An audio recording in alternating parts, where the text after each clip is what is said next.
você, nós podemos levar Jesus.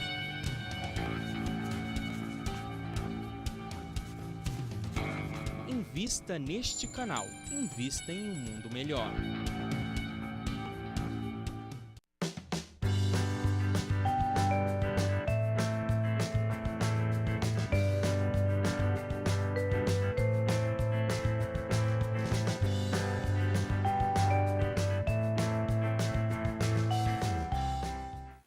Olá, está no ar o programa Dualidade. Hoje nós vamos falar sobre abordagem integral. E quem está aqui conosco é a Delmar Franco, psicóloga, comunicadora da RBN e uma pessoa que nós amamos muito, muito, muito. Seja bem-vinda, Delmar. Muito obrigada, Cê, e a todos aqueles que estão em sintonia conosco. É uma Obrigada. alegria estar aqui. E nós aqui com você de novo é assim um presente da espiritualidade, né? Para nós. Eu me sinto privilegiada. Então, esse tema aí, abordagem integral, o que ele tem de ligação que a gente possa fazer hoje em dia com a psicologia? Então, abordagem, já o nome já diz, cabe tudo aí dentro. Cabe tudo aí né? dentro, é. Então, se eu for falar da psicologia, que é a minha área, eu podia dizer assim, olha, a psicologia integral ela vai levar em conta o quê? A dimensão interior, né, que todos nós temos. Então, o que está acontecendo dentro de você agora e dentro de mim, se a gente não falar, eu ainda não desenvolvi a telepatia, você também não. Então, se você não me contar e eu não te contar o que nós estamos pensando, sentindo, você vai ficar no seu mundo, eu vou ficar no meu. Então, existe toda uma dimensão que é individual, que é subjetiva. Né? Mas tem uma outra dimensão que ela é coletiva. Então, uma terapia, uma psicologia, para se dizer integral, ela precisa levar em conta essas duas coisas. O que vai dentro da pessoa, mas também de que cultura ela vem, né? De que família ela vem. Mas também leva em conta que ambiente que ela vive, né? Geograficamente, de que sistema que ela vive. Sistema político, religioso, sistema econômico. Então, para trazer um tratamento para uma pessoa, precisa ter um mínimo de conhecimento e ela precisa falar. E ela precisa, e o terapeuta precisa entender de todas essas dimensões. Não adianta perguntar só do sentimento dela, porque algumas abordagens da psicologia, elas são analíticas, então é o pensamento. Outras são mais comportamentais, vão para o comportamento. Outras, humanistas, mais emocionais. Outras vão pelo transpessoal. Uma abordagem integral leva em conta todas essas dimensões. Como é que essa pessoa se relaciona? Primeiro, lógico, com ela mesma, como é que ela sente, o que ela pensa, beleza, essa é uma dimensão. Mas eu não paro por aí.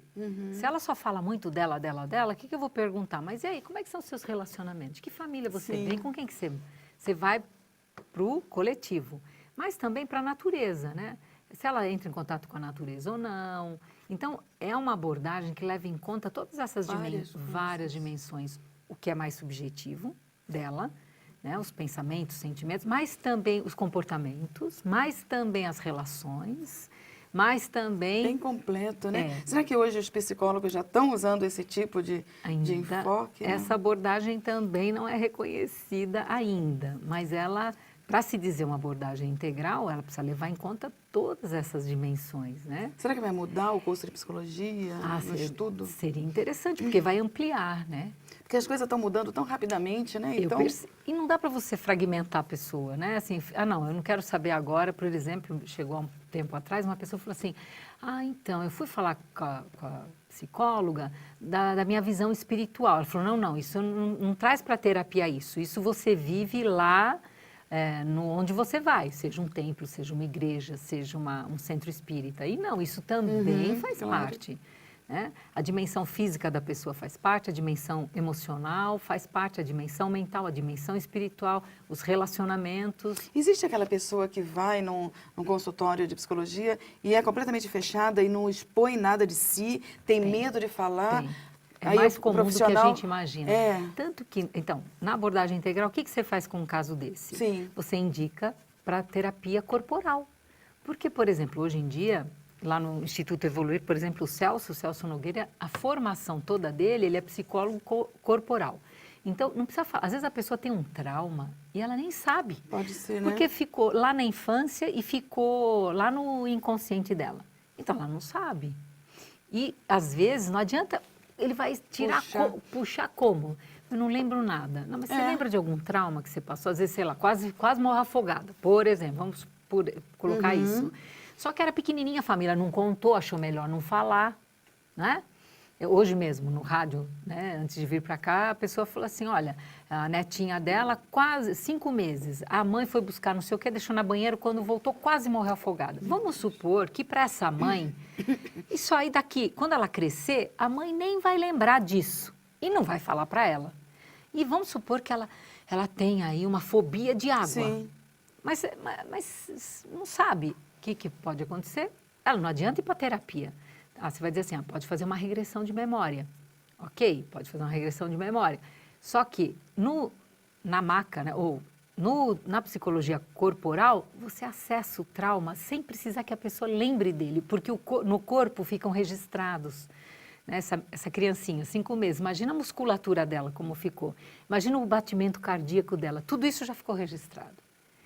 E aí, quando você vai através... Por isso que é importante, numa abordagem integral, o que é melhor para o cliente agora? Mas, de repente, você tem que caminhar para outro profissional. Exatamente. Exatamente. Nossa, é complicado ser psicólogo, né, Delmar? Quais são as terapias mais usadas hoje em dia? Olha, assim, a ramificação... Eu vou dizer assim, não tem uma árvore? Sim. São 4 grandes troncos. Mas são... Nossa, centenas de ramificações, de ramos, né? Então, a primeira, até para a psicologia ser considerada uma ciência, foi pelo laboratório. Eles estudando o comportamento dos macacos, dos animais.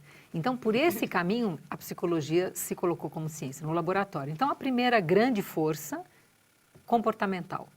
Depois, mais tempo, comportamental cognitiva, já traz o cognitivo junto. Depois, Freud e Jung com as terapias, ou a abordagem também chamada, né? A terapia psicodinâmicas. Depois, o Rogers, querido, com a humanista, fenomenologia. E, por fim, a transpessoal. Né? Então, essas são as 4 grandes. E são as mais usadas também hoje em dia. E aí, o que é pedido? Aí, dentro dessas, você tem tudo. Você tem desde a bioenergética, psicodrama, mais individuais, mais coletivas. Aí, tem muitas ramificações, muitas. Mas eu digo assim, as mais usadas vai de acordo com o perfil do paciente? Deveria. Infelizmente, ainda não é assim. Não é, né? Às vezes, se a pessoa vai, como eu te disse, às vezes ela precisa mais uma terapia corporal, bioenergética, né? Ou de trauma. Mas o terapeuta acaba atendendo essa pessoa, mesmo sem ele ter essa competência, vamos dizer assim. Entendi. Acontece. Tá certo.